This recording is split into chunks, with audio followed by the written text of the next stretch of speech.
November rolls around every year, and with it comes something called No Nut November. Maybe you've heard about it online. Maybe you're curious what it actually means.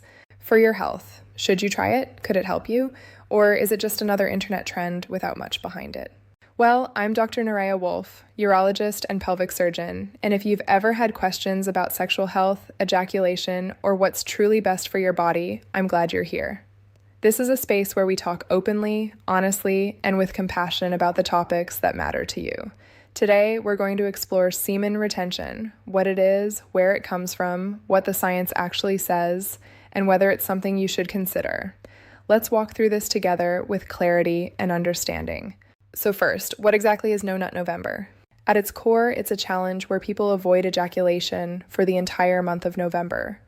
And while it might sound like just another online challenge, the concept behind it has roots that go back centuries. Ancient Taoist traditions spoke about semen retention as a practice of self-discipline and vitality. The idea was that holding on to semen wasn't just about physical control, it was about spiritual energy, focus, and strength. Fast forward to today, and you'll find countless voices online claiming that semen retention can sharpen your mind, boost your testosterone, deepen your relationships, improve your sperm quality, and even give you a sense of personal power. Some people report feeling more confident, more focused, more in control. But here's what I want you to know. Semen retention is not the same as the NoFap movement. NoFap is actually a community-based resource designed to help people struggling with pornography addiction. Their focus isn't just about abstaining from ejaculation, it's about addressing unhealthy patterns around pornography use and reclaiming sexual well-being in a balanced way. So while they may talk about periods of abstinence, that's just one part of a much broader conversation about mental health and healthy sexuality. No Nut November, on the other hand, is specifically about avoiding ejaculation, but not necessarily avoiding orgasm. That's an important distinction. Some people practicing semen retention will try techniques like edging, where you bring yourself to the brink of orgasm and then stop, or even attempt to force what's called retrograde ejaculation by applying pressure to the perineum, which sends the ejaculate backward into the bladder instead of out of the body. The belief is that by doing this, you can experience longer, more intense orgasms, better stamina, and a kind of sexual mastery. Now, all of this raises some important questions. Does any of this actually work? Is it safe? And what does the science really say? Let's take a closer look. What happens in your body during semen retention? When you avoid ejaculation, your body doesn't just hold on to semen indefinitely. Biologically, if sperm isn't released, it gets broken down and reabsorbed by your body. So in that sense, there's no harm in abstaining for a period of time. Your body is designed to handle it. But the real question is, does abstaining create benefits? Let's start with testosterone. Many people believe that semen retention increases testosterone levels, and there is one small study that explored this. Researchers followed 10 young men, ages 22 to 29, who agreed to abstain from ejaculation for 21 days. On day 0 and day 21, the men were shown the same video, a neutral documentary bookended by pornographic material. They were encouraged to masturbate and ejaculate on day 0, then abstain completely until day 21. Throughout the process, the researchers measured heart rate, blood pressure, and testosterone levels every 10 minutes. They also asked the men how aroused they felt and how intense their orgasms were. Here's what they found. After 21 days of abstinence, the men's physiological responses, heart rate, blood pressure, didn't change much during arousal. But subjectively, the men reported feeling more aroused, and their orgasms felt longer and more intense.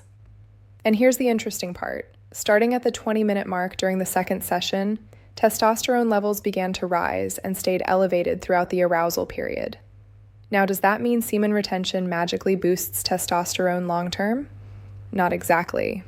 The increase in testosterone was likely tied to heightened anticipation and arousal after 3 weeks of abstinence, not a permanent biological shift. And this was a very small study on very young, healthy men, so we can't say for sure that this applies to everyone. What about sperm quality? Now let's talk about sperm count and semen volume. There's actually a meta-analysis, a review of multiple studies, that looked at men who abstained from ejaculation for varying lengths of time before providing a semen sample. What they found was consistent. Semen volume increased with longer abstinence periods, especially beyond 5 days. Sperm count also increased the longer men abstained. This makes sense, and it's actually something we recommend in fertility medicine. If a couple is trying to conceive, we typically suggest having intercourse every 2 days during the fertile window rather than every day. Why? Because sperm parameters, like count and motility, tend to improve with a little bit of spacing between ejaculations. So yes, in that context, semen retention can support fertility goals. So what's the takeaway? From a biological standpoint, semen retention doesn't harm you. Your body will reabsorb what isn't released. And in certain situations, like trying to conceive, a short period of abstinence can actually help with sperm quality. But does it increase testosterone in a meaningful way? Does it give you superpowers? The evidence is limited, and the benefits people describe are often more psychological than physiological. Now let's talk about the practical side of this, and some concerns I have as a urologist. If you're someone who feels that semen retention brings you clarity, focus, deeper connection with your partner, or a sense of personal discipline, and it's working for you, then by all means, continue. There's nothing inherently wrong with choosing not to ejaculate for a period of time, but there are a few things I want you to be mindful of. 1, the risk of fixation and anxiety. When people engage in No Nut November, especially if they're trying to have orgasms without ejaculating, it can become an obsession. You start focusing so intensely on edging, on controlling your body, on not failing the challenge, that it can create a lot of stress and anxiety. And here's the thing, sex, whether with a partner or solo, should be about pleasure, connection, and release. If you're so fixated on not ejaculating that you're stressed out or disconnected from your partner, that's not healthy. 2, pelvic pain and blue balls. You've probably heard the term blue balls. It's real, though there's not a lot of formal research on it. The medical term is epididymal hypertension. Here's what happens. During arousal, blood flow to your testicles and pelvic region increases. Normally, after ejaculation, that blood flow decreases and everything returns to baseline. But if you don't ejaculate, that increased pressure can linger, and for some men, it can cause real discomfort or pain. Additionally, some men develop what we call elevated pelvic floor tension when they go long periods without ejaculating. All that stress and tension builds up in the pelvic floor muscles, which can lead to chronic pelvic pain. In fact, for men with chronic pelvic pain, we sometimes recommend masturbating 2 to 3 times a week as a way to release that tension. 3, the role of pornography. Here's something I think is really important. If you're going to take on a challenge in November, I'd encourage you to consider avoiding pornography rather than avoiding ejaculation. Why? Because pornography, especially violent or unrealistic pornography, can have significant effects on your brain. It can distort your expectations around sex, affect your ability to connect with a partner, and contribute to performance anxiety or even erectile dysfunction in some cases. The NoFap community focuses on this for a reason.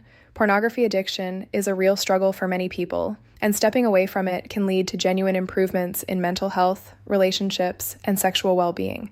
So if you want to try something meaningful this November, consider a no porn challenge instead.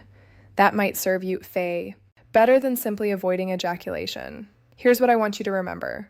Your body is designed to handle periods of abstinence. Semen retention won't harm you, and for some people it can offer a sense of clarity or self-discipline. But the science behind long-term benefits is limited, and the psychological effects, both positive and negative, are just as important as the physical ones. If you're feeling pressure to participate in No Nut November, or if it's causing you stress, pain, or disconnection from your partner, it's okay to step back. There's no shame in choosing what feels right for your body and your life. And if you're struggling with pornography use, or if you're noticing that your relationship with sex feels unhealthy or compulsive, I encourage you to reach out for support. There are resources available, like the NoFap community, and there are professionals who specialize in sexual health and wellness. At the end of the day, sexual health isn't about proving something or following a trend.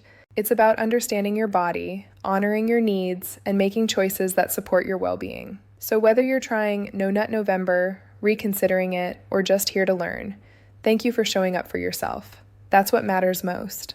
Take care of yourself because you truly are worth it.